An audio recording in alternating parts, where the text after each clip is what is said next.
He dribbled a beat-up You don't ball belong into here. Halstead Elite Academy. This facility The is for staff called the serious cops. athletes They here, worked for him. not charity Sir, cases. put the ball I'm gonna down ask you one more and step time away for from the leave. equipment before I call the police.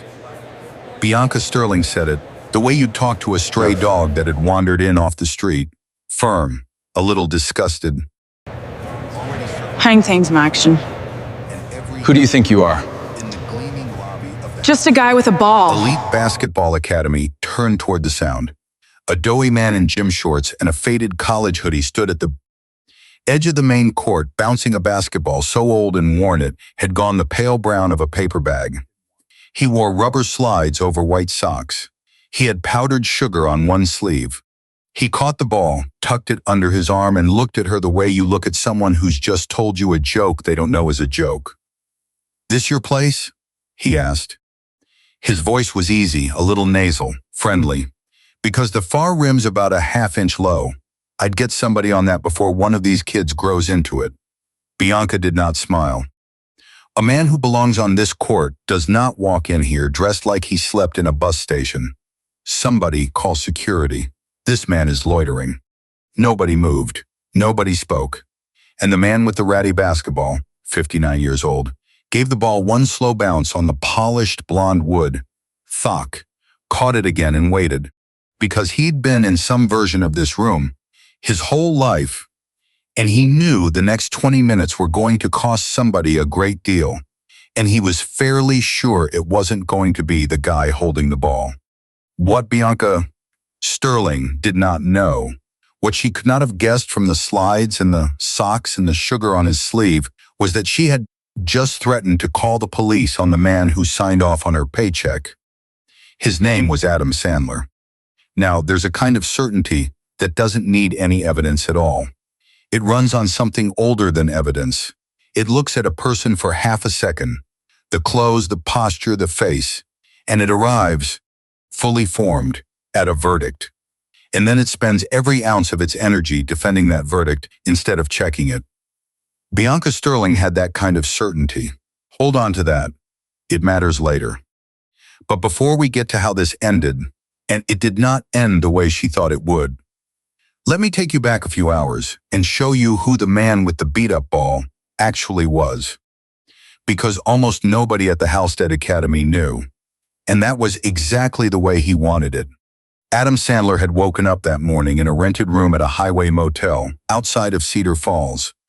The kind of place with a vibrating bed and a coffee maker that made something that was technically not coffee. He could have stayed anywhere. He owned a place 40 minutes away with a screening room and a chef. But he'd driven up alone 2 nights before, checked in under a name that wasn't his, and he'd spent those 2 days doing almost nothing, which was a thing he had to schedule on purpose, because the rest of his life did not leave room for it.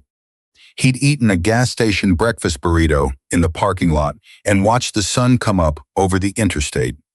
He wasn't a sunrise in mountains guy, he was a burrito in the parking lot guy. But it was the same idea. A few quiet minutes with something bigger than his own schedule, before the day filled up with 1,000 small things. He was a wealthy man. Genuinely, absurdly wealthy, in a way that would have made your head spin if you saw the number. But he worked hard to make sure it never showed, and the not showing was not an accident. It was a habit built over 30 years, the same way some men build a body or a company.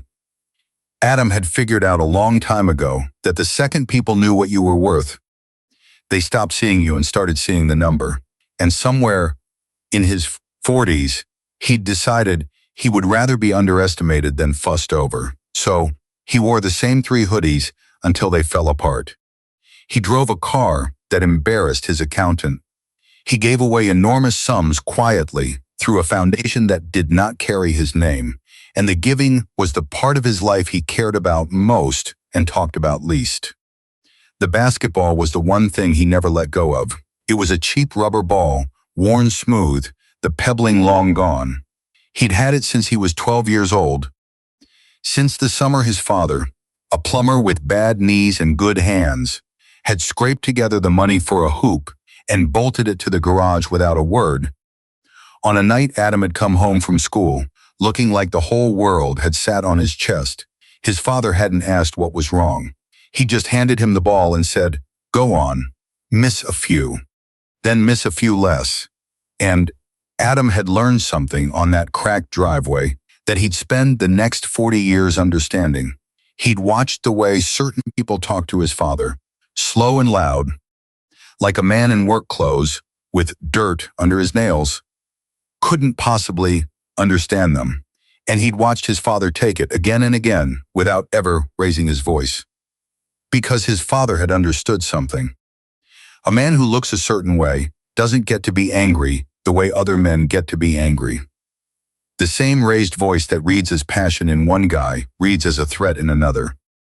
His father knew the math of it in his bones, and he'd made a kind of quiet dignity out of refusing to give anyone the reaction they were fishing for.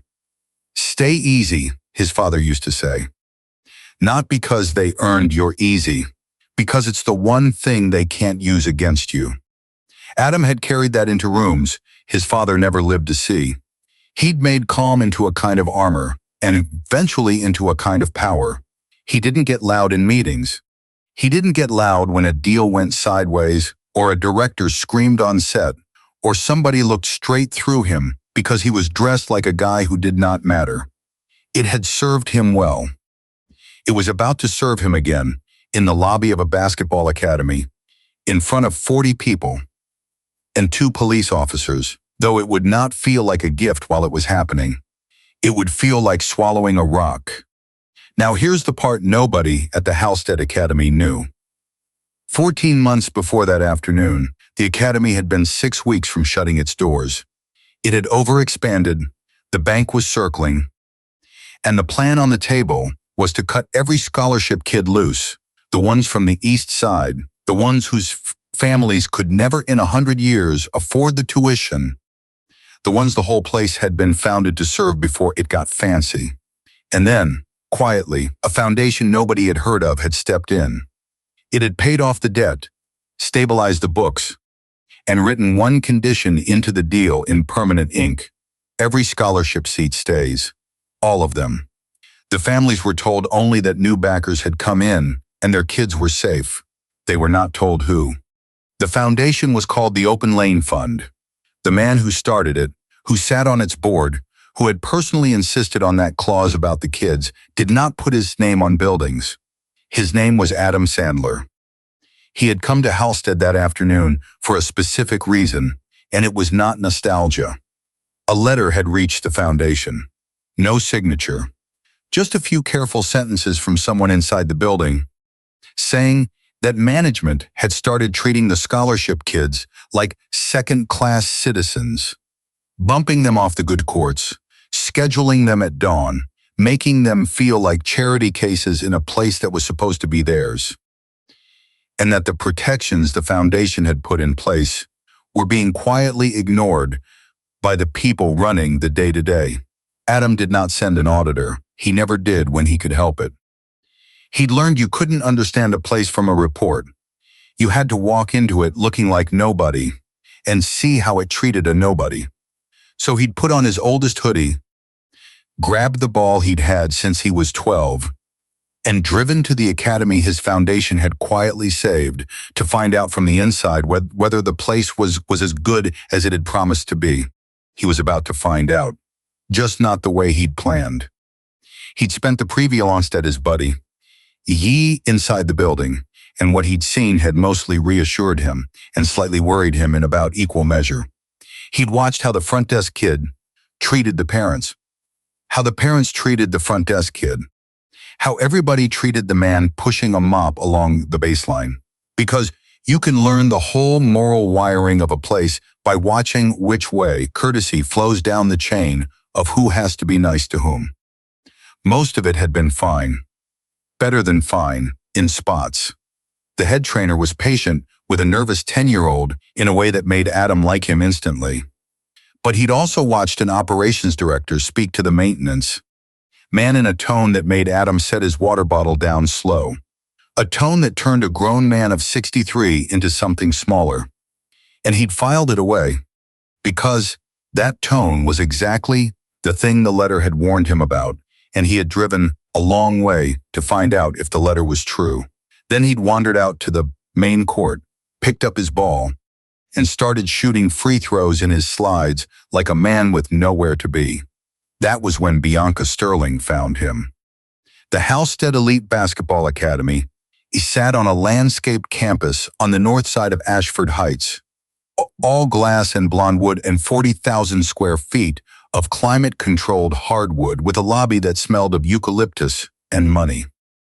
Membership cost more per year than most people in the next town, overmade in 3 months.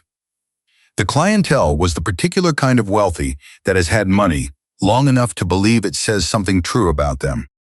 And the man wiping down the folding chairs along the far wall when the guy in the slides walked in was named Otis Freeman. Otis Freeman was 63 years old, and he had a bad hip and good hands, and a grandson he was raising on his own, a sharp, mouthy 12-year-old named Theo, whose report card was taped inside Otis's locker. For 30 years before his knees gave out and the money ran thin, Otis had coached kids basketball at a rec center on the east side of the city, free program. No uniforms, no tuition, a hoop with a chain net and a gym that flooded when it rained. He had put more kids through that gym than he could count, and a handful of them had gone somewhere with it. And most of them hadn't, and he'd loved them, all the same. Now he ran a mop at a place where a single month cost what he used to run the whole summer league on. He'd not complain about it. It was a job, and jobs were not something a man his age turned his nose up at. But he knew the difference between a place that used basketball to lift kids up and a place that used it to sort them, and he'd been quietly sick about which one Halstead was turning into. Here's the thing Otis knew that nobody else on the floor knew. 14 months back, before any of the staff was hired, the foundation people had walked the building one time in person. Just once. Otis had been there fixing a door, and he had shaken a man's hand, a doughy guy in a hoodie who'd asked him 3 questions about the kids and actually listened to the answers. Otis Freeman never forgot a face, so when the guy in the slides picked up that beat-up ball and started shooting, Otis went very still with a rag in his hand, because he knew exactly who had just walked onto his court, and he understood, in the same breath, that the man was dressed to not be known. Otis had spent his whole life around people who, for one reason or another, needed to not be seen, and he knew how to give a man that courtesy. So he did the kindest thing he could think of. He looked back down at the folding chairs, and he kept his mouth shut, and he let Adam Sandler be nobody for as long as the world would allow it. The world allowed it for about 9 minutes. Bianca Sterling was 48, and she was the director of operations at the Halstead Elite Basketball Academy, which meant that she was, though she had no earthly idea of it, an employee of the management company that answered to the foundation, at the very end of a long chain she had never once bothered to trace. Bianca had run operations at Halstead for 6 years. She decided which families got the tour and which got the brush off. She decided who got the warm welcome at the door and who got the cool appraising once over. She thought of herself as the keeper of the Academy's standards, and she would have told you, with total sincerity, that this was a form of service, that somebody had to protect what made the place special, that she was simply willing to do the unpleasant part of the job. This is worth slowing down for, because Bianca Sterling was not a cartoon villain, and the story is less useful if we pretend she was. She did not think of herself as cruel. She thought of herself as discerning. When she looked across the lobby and saw a soft, sloppy man in slides and white socks bouncing a garbage can basketball on her $400 an hour hardwood, the conclusion arrived before any actual thought did. That man does not belong here. And everything she did next, she did in the honest belief that she was protecting her academy. That's the most dangerous kind of prejudice there is, not the kind that knows what it is. The kind that has dressed itself up as responsibility and looks in the mirror and sees a good person doing a hard job. And there was history here, though nobody in the lobby knew it yet. This was not the first time Bianca Sterling had decided on sight that someone did not belong. 10 months earlier, she'd had a scholarship dad escorted out during a tournament, certain he'd wandered in without a wristband. He'd been standing exactly where the paying parent stood, watching his own son play, and he'd never come back to another game. A season before that, she'd accused a beverage vendor of stealing inventory. He'd been restocking under a signed contract, and he'd been walked out past his own crew and lost the account. The first man glanced at his buddy. Neither incident had ever been investigated. Both had been filed and forgotten because Bianca's certainty had a way of sounding, in the moment, exactly like diligence, and because the people on the receiving end of it were never the kind of people the Academy worried about losing. That pattern was sitting in the files, waiting. It would take a reporter and a viral video to dig it out. For now, it was just the invisible groundwater under everything Bianca did. The accumulated confidence of a woman who had been wrong about people many, many times and had never once been made to feel it. She'd been crossing the lobby when she saw him. The slides, the socks, the sugar on the sleeve, the ratty ball thumping her pristine floor.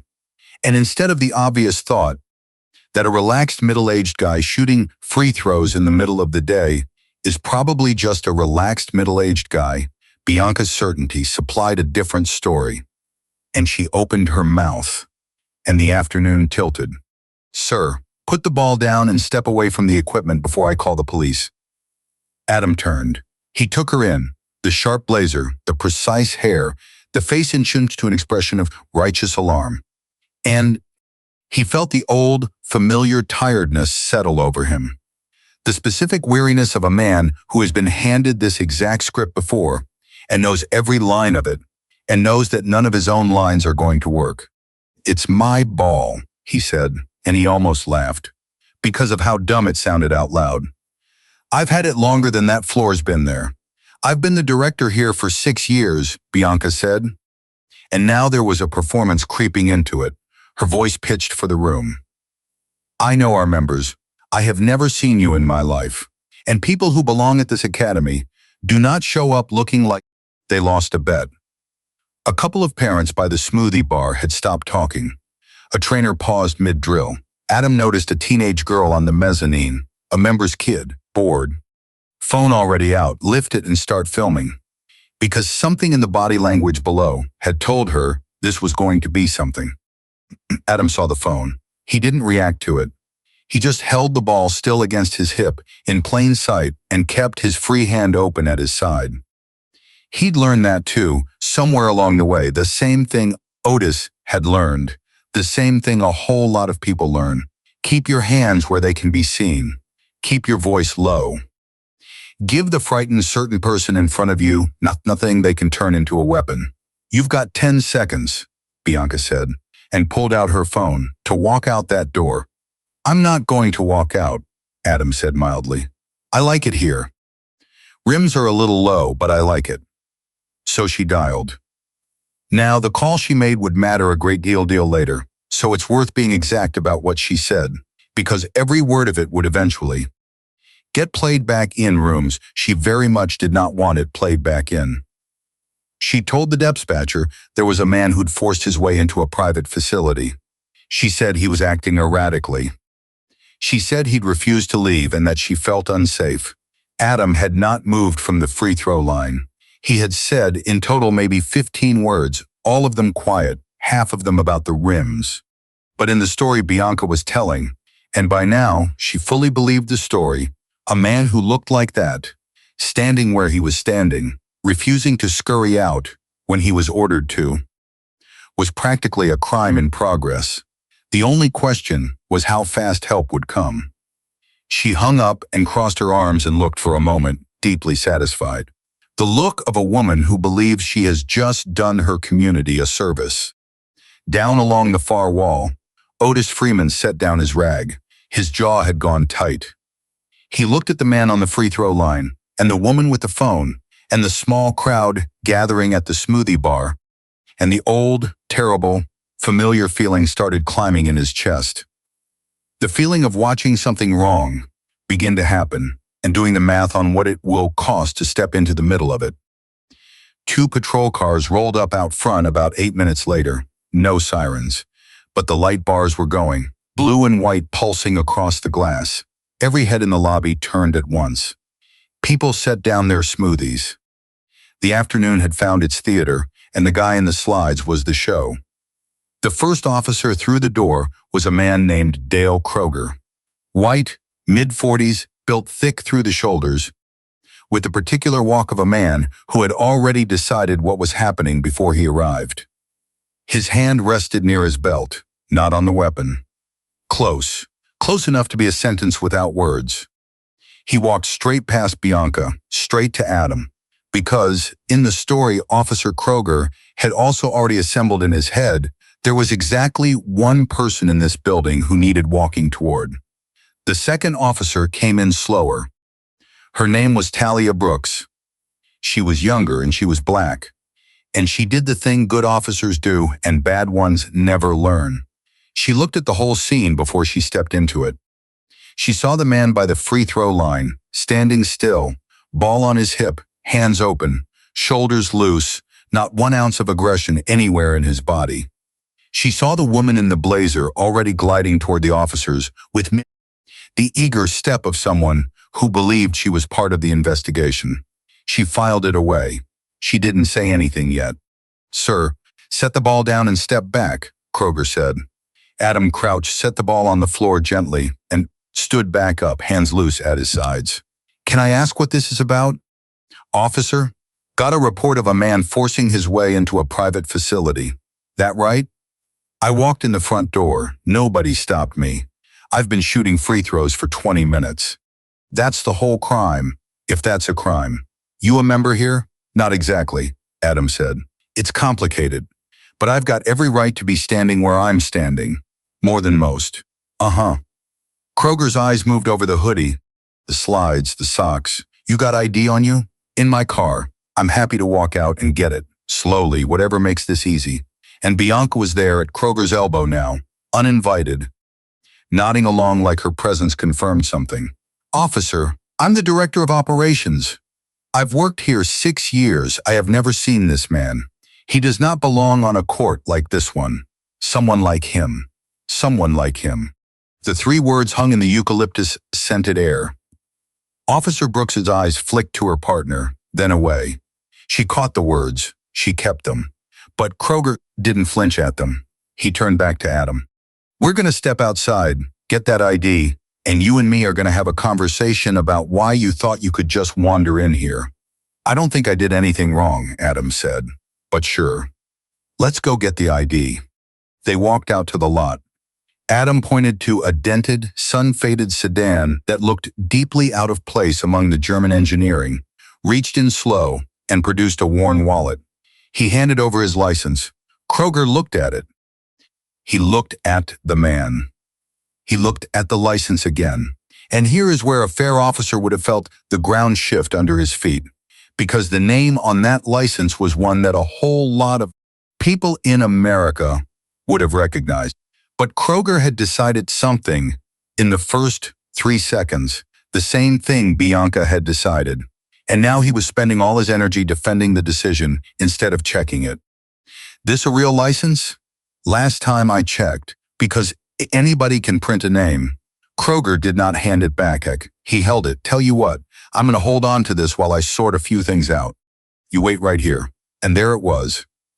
Adam was now, for all practical purposes, detained. No handcuffs, no charge, no crime. But a man can't leave a parking lot without his license, and Kroger knew it, and the knowing was the point. This is the quiet machinery worth naming, because it runs on procedure and looks, from the outside, almost reasonable. A man had walked into a building through an unlocked front door and shown a valid ID. That is, in the plain meaning of the words, the end of the matter. There was nothing left to investigate. But Officer Kroger had a story he'd already decided to believe. And he had at his disposal something Bianca did not, the lawful-looking power to make a man stand in a parking lot against his will. A manager named Brad Coleman came hustling out the front doors by now, drawn by the lights, and he confirmed it straight out. "Officer, hang on. I've seen this guy's face. I don't know from where, but I know this face. I don't think you want to be doing this." Kroger barely glanced at him. "Lady filed a report. I follow it through." Brad opened his mouth, closed it. Shot Adam a look caught somewhere between apology and self-preservation and went back inside. Another person who'd seen the whole thing and chosen the comfort of the building over the discomfort of the parking lot. Back inside the glass, the crowd had thickened. More phones were out now, held up, angled at the man by the beat-up sedan. Not one of them was pointed at Bianca. An older man in a quarter zip shook his head slowly, though whether at Bianca or at Adam or at the whole tedious scene, you couldn't have said. He didn't speak. After a moment, he turned back to his smoothie. The only person who looked like he might actually move was standing just inside the doors, gripping the handle of a mop bucket until his knuckles paled. Otis Freeman knew the truth of this. Not a guess, not a feeling. He knew, the way you know your own name, that the man standing in that lot had put up the money that kept every scholarship kid in that building. And he knew something else too. Something the parents at the smoothie bar would never in their lives have to know. He knew exactly what it would cost a 63-year-old maintenance man with a bad hip and a grandson to walk out there and contradict a police officer and the director of operations in front of 40 members. He'd been written up 6 weeks ago. His supervisor had called it attitude, after Otis had carefully told a member's kid to stop hanging on the rim before he tore it out of the wall. 30 years of coaching, of yes sir and right away, and careful courtesy, and one moment of being right had gone into his file. He knew what speaking up could cost: the job, the health insurance, Theo's braces, the ones the orthodontist had just fitted last month. All of it gone if the wrong person to decide Otis Freeman had been difficult. He also knew what staying quiet would cost. It was a smaller bill and a heavier one. The kind that doesn't show up on any statement but sits in a man's chest for years.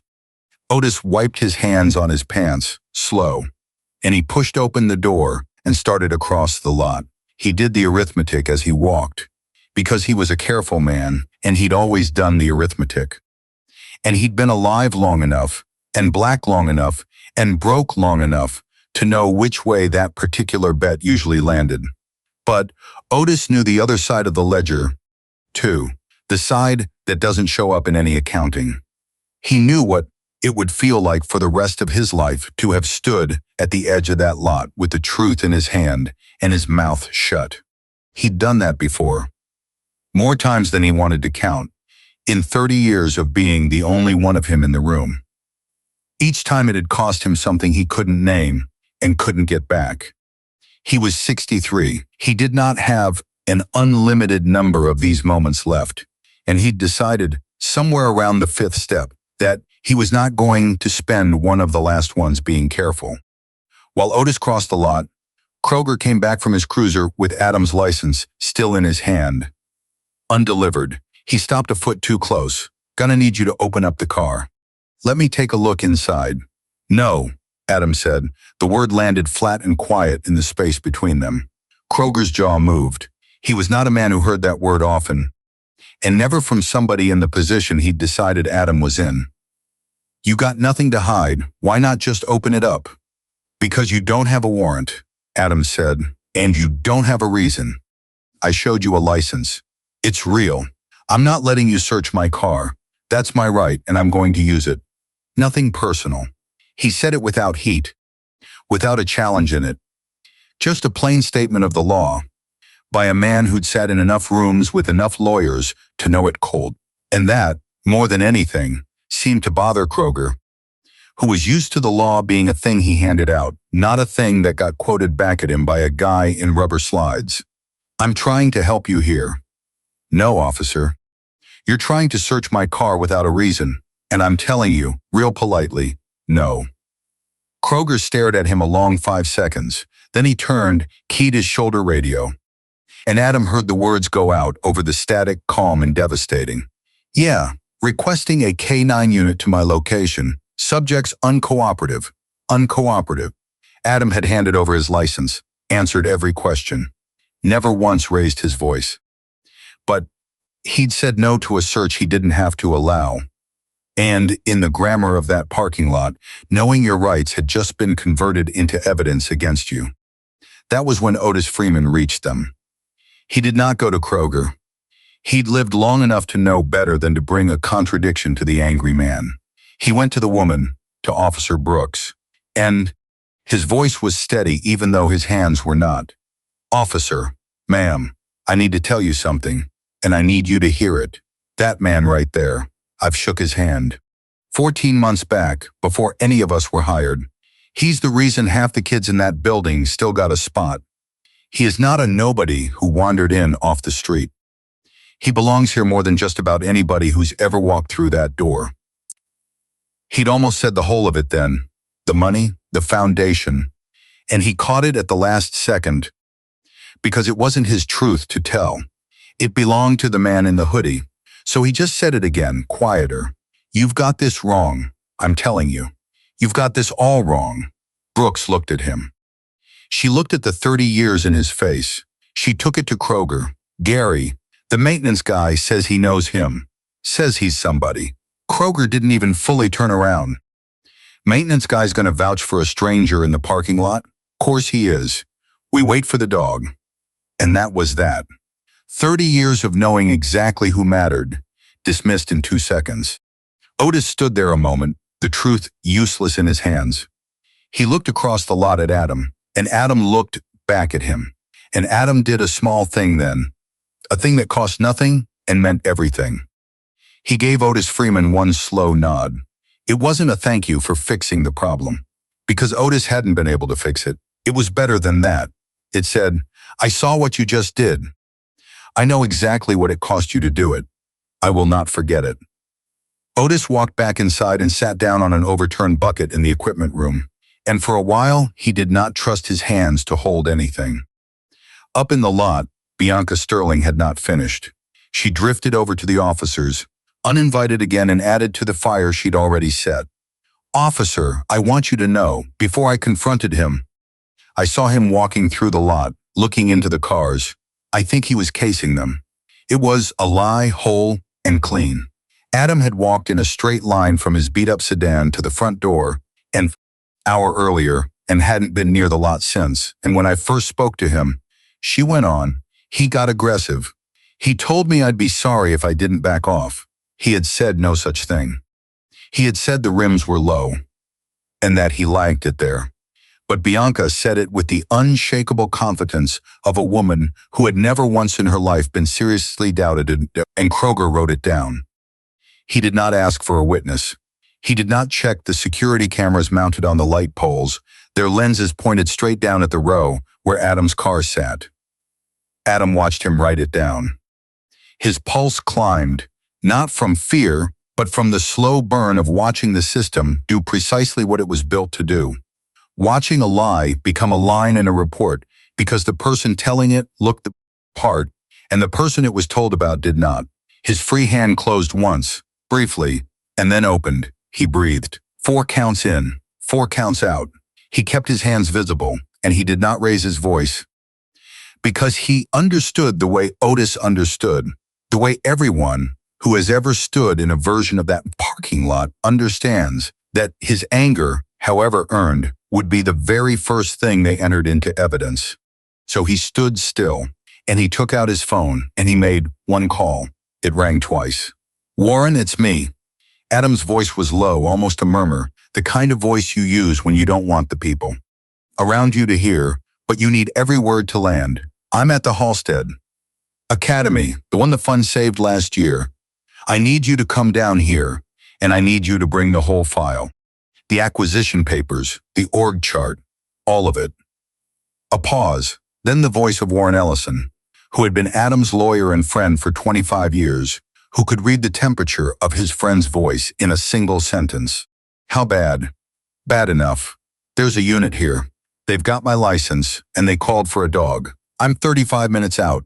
Make it less. Adam put the phone away. Across the lot, Bianca leaned against the valet stand with two of her staff, relaxed now, even laughing a little. The posture of a woman who believes the hard part is over, and it went her way. Adam watched her for a moment, and what was in his face was not anger, and not even satisfaction. It was closer to sorrow, the particular sorrow of a man who can already see exactly how much the next hour is going to cost a person who still thinks she's winning. Warren Ellison made it in 26 minutes. Those 26 minutes were their own small eternity. The K9 unit was stuck behind a fender bender on the highway down the hill, and so the parking lot just held. 40 people at the glass, 2 officers, 1 woman, 1 man with a beat-up basketball he'd had to leave on the hardwood. Adam stood by his car the whole time, hands visible, and he did not pace, and he did not check his watch, and he did not speak. Bianca's certainty had begun, somewhere in those minutes, to develop hairline cracks. She had expected the man to be gone by now, hauled off, the disruption resolved, the academy restored to its proper order.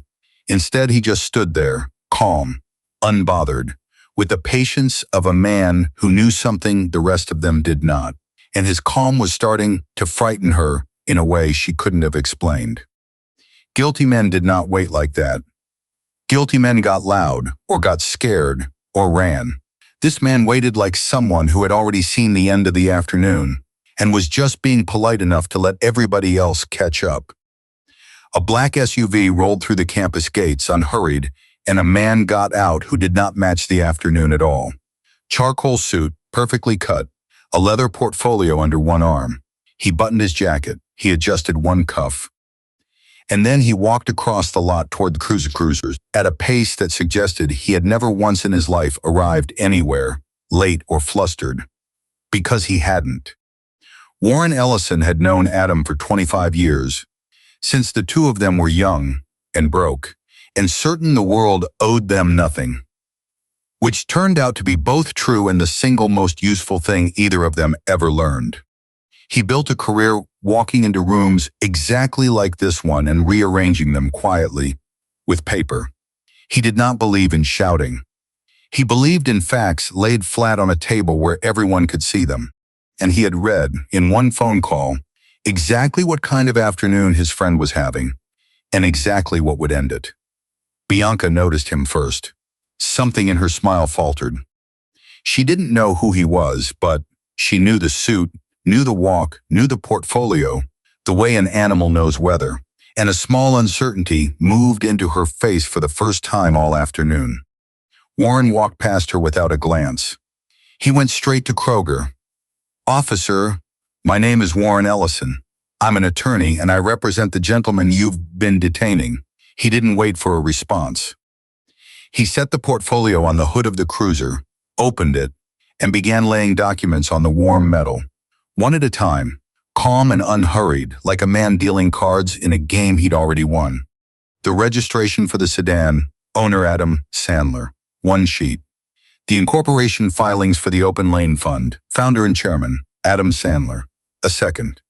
The agreement, dated 14 months earlier, by which the Open Fund had rescued the Halstead Elite Basketball Academy from insolvency and taken over its parent company, a third, and the org chart of that parent company, a fourth. On this one, Warren put his finger, and he moved it down a column to a name, and held it there. Bianca Sterling, Director of Operations, an employee of the company that is wholly controlled by the Open Lane Fund. He let his hand rest on the page. Then he straightened, and he turned, and he raised his voice for the first time, pitching it so it carried across the lot and up to the glass and into every phone aimed down at the scene. "Let me make this very clear, officer. My client did not force his way into anything. My client's foundation owns this academy. He paid to keep the doors open and the scholarship kids in the building. And the woman who called the police on him," he turned and looked directly at Bianca Sterling, "works for him." The silence that followed was not the awkward kind.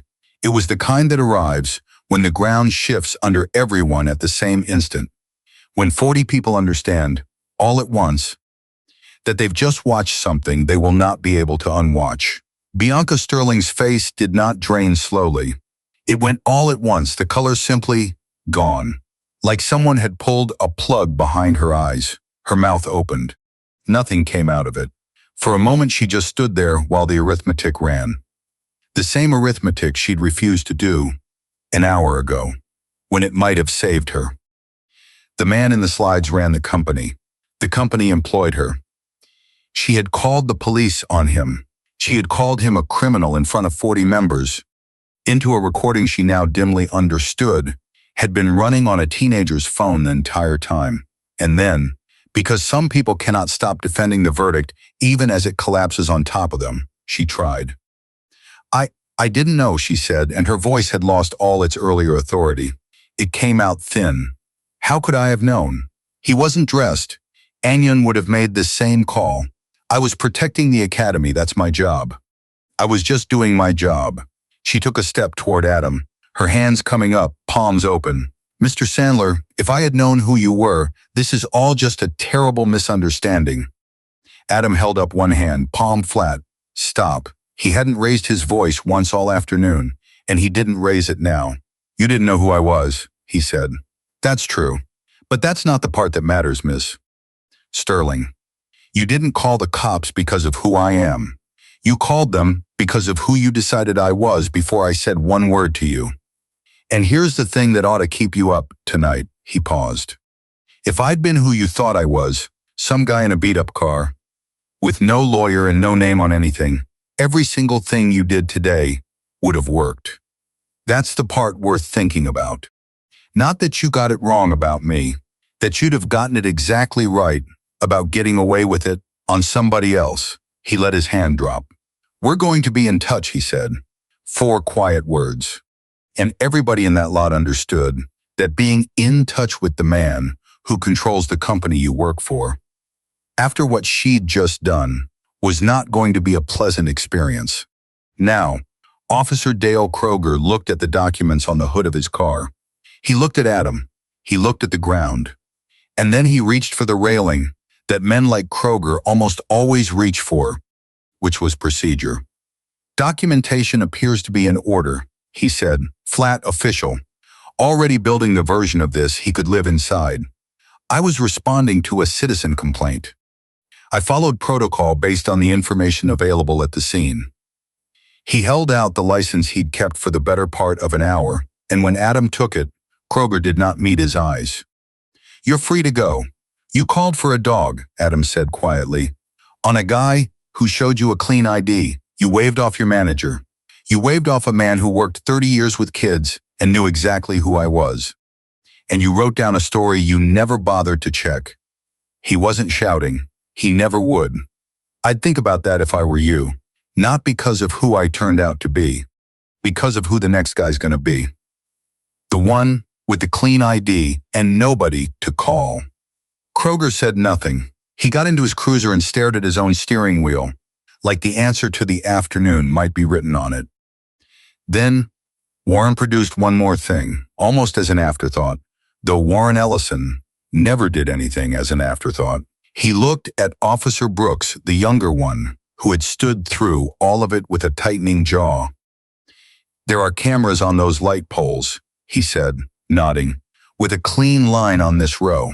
Miss Sterling just told your partner, and I'm quoting the report he's holding, that my client was casing the cars and that he threatened her. The footage will show my client walked a straight line from that car to the front door an hour ago and never came near her. You'll want to pull that before it cycles. I'd hate for a false report charge to fall apart over a deleted tape. Officer Brooks looked at him a moment. Then she nodded once and walked toward the nearest camera pole, and that small walk was the first fully honest thing the law had done all afternoon. Now, let me tell you where everybody landed, because this is the part where the story keeps its promise. Bianca Sterling was terminated within the week. That part was swift and certain. The video the teenager filmed was online before Adam had even left the lot, and the internet did what it does. For a stretch there, she was the most disliked woman in the state. But here's where the story does something the internet almost never does. It doesn't just leave her as a punchline. The false charge went forward because the camera footage was exactly as clean as Warren said it would be. Adam walking a straight line an hour before she claimed he was prowling. She pleaded to it. There was a fine and probation and community service and a civil settlement that cost her a sum that genuinely hurt. And the reporter who broke the follow-up, a sharp, patient woman named Dana Kessler, who didn't stop at the viral clip like everyone else, dug up the scholarship dad who'd been walked out of a tournament and the vendor who'd lost his account, and laid all three incidents side by side until the parking lot stopped looking like a single bad afternoon and started looking like what it actually was, a pattern. That happened this one time, to pick a man who could afford to make it visible. For a long while, Bianca did what people like Bianca do. She told anyone who'd listen that she was the real victim, a diligent woman undone by a mob. She said it with the same sincerity she'd brought to the parking lot. But the community service is what finally reached her, and this is the part that's true, even though it isn't tidy. The court assigned her hours at a rec center on the east side of the city, the same kind of flooding chain net program Otis Freeman had run for 30 years. She spent 6 months there, checking kids in at a folding table, handing out mismatched jerseys, watching a volunteer coach with no budget and no blonde wood do more good in an afternoon than her academy did in a season.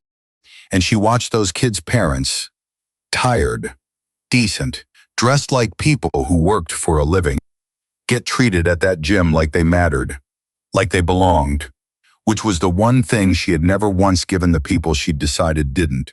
She did not have a dramatic breakdown. It was quieter than that. One afternoon, near the end of her hours, a man came to pick up his son, work boots, dirt on his hands. The exact kind of man she'd have given the cool once over at Halstead's front desk. And he thanked her warmly for keeping an eye on his kid, and she found she couldn't answer him for a second. Because she finally understood, all the way down, that she had spent years looking at people exactly like him and seeing a threat instead of a father. That the confidence she'd worn like a badge had never been discernment at all. It had just been contempt in a nicer blazer. She wrote Adam a letter, not to get her job back, she knew that was gone, just to say that she got it now. That she'd spent a long time being the hero of her own version, and she wasn't anymore. And she was sorry, and not the parking lot kind of sorry. Adam read it, and he believed it, and he did not write back, because some things don't need a reply. But he kept the letter. It was in its own way the only real apology anyone gave him that year. Officer Dale Kroger was placed on administrative leave while the department reviewed the body cam footage. The footage was not kind to him. A man ignoring a valid ID, holding a license he had no cause to hold, calling for a dog with no reason. The review found he'd violated procedure. He was suspended and required to retrain, and Officer Talia Brooks filed a written statement that contradicted her partner's account in every particular and noted, for the record, that she'd twice said the man should be released. It cost her something, the way breaking ranks always does. She carried it, and she did not regret it. And Otis Freeman. Otis, who'd known the truth before anyone, who'd climbed across that lot on a bad hip to say it to people who didn't want to hear it and been dismissed in 2 seconds. Otis did not lose his job. Complaint that had brought Adam to Halstead in the first place turned out to be every bit as true as the letter said. Management had been quietly shoving the scholarship kids to the margins. Adam replaced that management. He wrote the protections for those kids into the bylaws in permanent ink, where no director could ever quietly ignore them again. And he asked Otis Freeman one question. You ever miss coaching? Otis runs the youth program now. The whole thing. The scholarship kids, the summer league, the works. He's got an office and a real budget and a title that means he will never again have to cross a parking lot on a bad hip to be waved off by a man who decided who he was before he opened his mouth. Theo made the 12 and under team. His grandfather coaches it. But the story won't tie Otis's ribbon too neatly. Because the thing that protected him in the end was not justice. It was luck. It was the pure accident that the man he stood up for happened to control the company. Adam thought about that a lot afterward. There are 10,000 Otis Freemans who step forward in parking lots every year and lose everything for it. And the only difference in this case was who happened to be standing next to the car. Adam knew it. It kept him up some nights. What he could do about it, he did, but he never once pretended it was enough. The closing scene is a small one, a few months on. It's early on a Saturday before the members arrive. The East Side kids have the good court to themselves now. That's a rule Otis made, and nobody's going to be unmaking it. And a doughy man in a faded hoodie is sitting up in the empty bleachers with a gas station coffee, watching a 12-year-old named Theo work on a crossover that is not, if we're being honest, very good yet. Otis comes across the floor, clipboard under his arm, and sees the man in the bleachers and lifts one hand in an easy wave. Adam lifts one back. Neither of them says anything. Because they're two men who've learned that the best things mostly don't need saying. A young woman comes out of the back. New, hired last month. Name's Casey. Carrying a case of water for the kids' cooler. She does not know who the man in the bleachers is. She's never connected his face to a movie. She just sees a guy sitting alone with a paper cup and she calls out, friendly, unforced, morning. There's fresh coffee in the break room if you want a real cup. Adam lifts his gas station cup in thanks and grins. I'm good. But that's the nicest thing anybody's offered me in this building. Thank you. She nods and goes about her morning.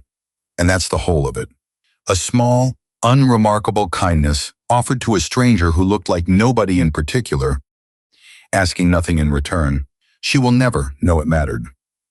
She will never know. A man drove up from the city and put on his oldest hoodie and stood through an afternoon he'd rather forget, all to find out whether a place could do exactly the small thing she just did without thinking about it. This one, today, with this young woman who didn't know and didn't care who he was. This one was kind. It was a small thing. It was the only thing he ever actually wanted from any of it. He finished his coffee. He watched his ratty old ball, the one from the garage, the one his father had handed him on the worst night of his childhood, get chucked up toward a rim by a kid who'd never have to wonder whether he belonged in that building. And then he got up, and he drove home slow, like a man with nowhere he needed to be. I keep coming back to Otis. Not the lawyer, not the papers on the hood of the cruiser, not the look on Bianca Sterling's face when the ground gave way beneath her. Otis, who knew the truth before anyone, who had no documents and no lawyer and no name on anything, who had only 30 years and an open face and the willingness to cross a parking lot on a bad hip and be dismissed in 2 seconds. Adam had a way to prove he was telling the truth.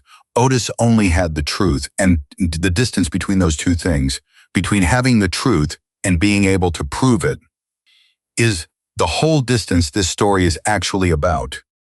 Most people live on the Otis side of that gap their entire lives. That's the part that stays with me. This story is fictional, but the question underneath it, who gets believed and who has to prove it, is very real. If this story moved you, let me know in the comments who you'd have been in that parking lot.